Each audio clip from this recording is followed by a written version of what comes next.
54. Spiritual devotion, Bhakti Loka. Bhakti, or spiritual devotion, is based on the doctrine love is God, and God is love. A bhakta devotee is in love with his deity. The deity is the beloved, and the devotee is the lover. The bhakta or lover experiences separation and longs to meet or even just glimpse his beloved.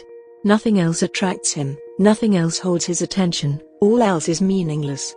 Food, sleep, sex, attachments, responsibilities, all are no longer important. He is dominated by his sense of separation and cries in ecstasy to have a glimpse of the Lord. When the bhakta is blessed by divine grace, he feels an undivided union, and non-dual consciousness prevails. He and his Lord then are one, and a divine experience assures the devotee of grace that comes from the divine.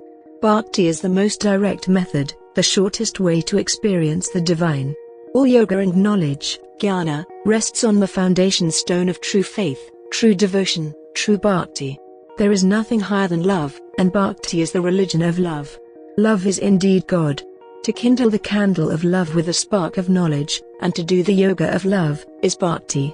In the final stage of the opening of the sixth chakra, when the player has become liquid and pure, he understands the real value of the game. He understands reality both as it exists and as it appears. He knows the necessity of the plane of austerity, and of jnana, right knowledge, and sudharma, selfless service. He sees too that anger, conceit, nullity, sorrow, and ignorance are all meaningful aspects of experience. He is beyond all valuations. Everything has equal meaning and validity.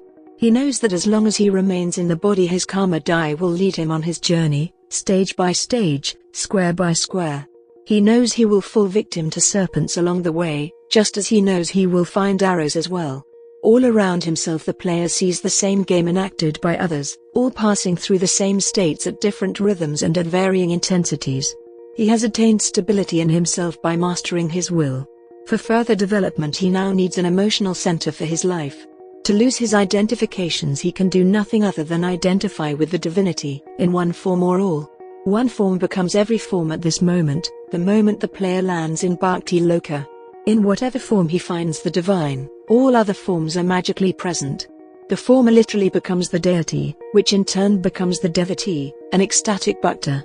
Earlier the player did not accept Leela, play, as his basic nature and remained caught in sixth chakra vibrations until his energy accelerated too rapidly and became violent. But acceptance of Leela gives him devotion to the game itself. He experiences the squares as a play of divine energy, and he feels oneness with each of them. They are all manifestations of his Lord. True bhakti, therefore, comes in the sixth chakra. Knower and known, subject and object, deity and devotee, all become one. In the sixth chakra the player understands this, and thus the many become a whole. In the fourth chakra there is duality. Unity comes after knowledge is gained, in the fifth chakra. Without spiritual devotion the player begins to think in terms of an ocean. Spiritual devotion is the arrow that takes the drop to the ocean, after the drop has first realized the presence of the ocean within itself. This is the only direct path to cosmic consciousness.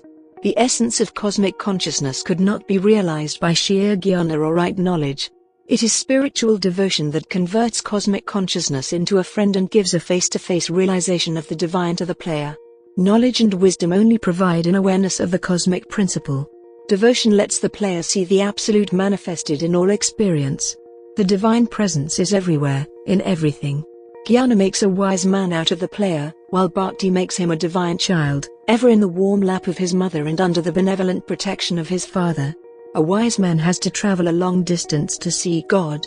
The bhakta is continually surrounded by the deity in his myriad names and forms, in the sum total of life experience.